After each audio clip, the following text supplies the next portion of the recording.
video is going to be talking about building a brand from the ground up. Well, first, for any business, no matter what, you need to be solving a problem when you're starting a new brand. So when we say starting a new brand, it's basically starting a new business. Too many people hit the ground running without thinking about branding. So they may be solving a problem, but no one knows about them, or it's just not refined yet. So they're getting ahead of themselves. In our own perspective, we deal with branding on a day-to-day basis, so we knew that from the start, but you might not. With our brand, we wanted to first establish our voice, our personality, what we want to be known for.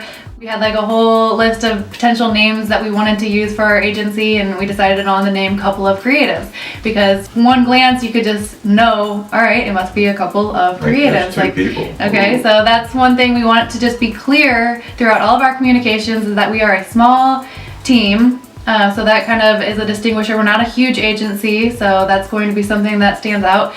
So we are going to work with business owners who oftentimes they just want to hire just a solo freelancer. So we're like one step up above that. Before we joined forces, we were two separate independent freelancers.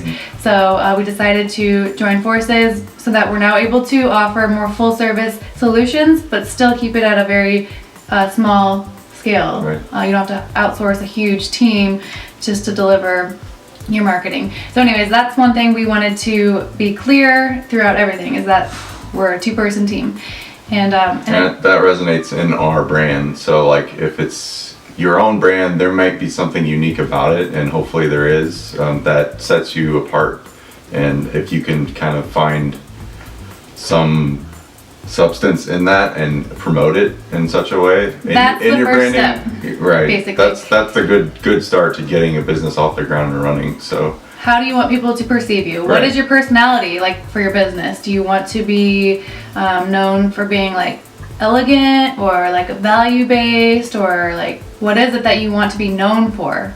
That needs to be established right away, so that you can make sure that all of your communications are expressing that properly. So we want to be known for being adaptable, innovative for sure, savvy at what we do in digital marketing, and fun. So those are like the 4 descriptors that we use in our brand personality. So we try to make that come across in all of our communications, whether it be on social media. We share behind the scenes takes on life at a Couple of Creatives, and our dogs are always in the just so that people can get an idea of who we are as a team.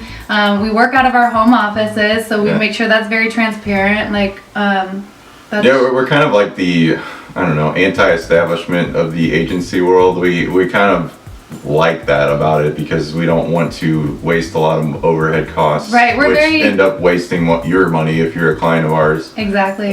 So like buying a space or renting out a building, it's not necessarily a priority on our ladder. You know, if we were to scale, maybe, but in reality, I think we're comfortable working just as a duo. So that's our brand. So I would invite you to really think deep about your own business and find something like, I'm not saying we're the best thing in the world, but just something that distinguishes you. Everyone's different. Every business is different. Like we have competitors, plenty of them.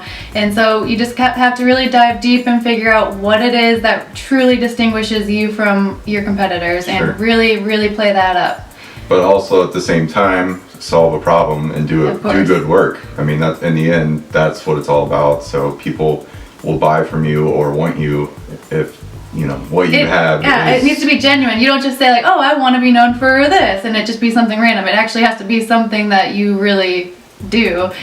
So that's starting a brand 101. So we're going to be talking next week about what are we going to talk about next week? I don't know. We have a board over here with different topics. So today was starting a brand.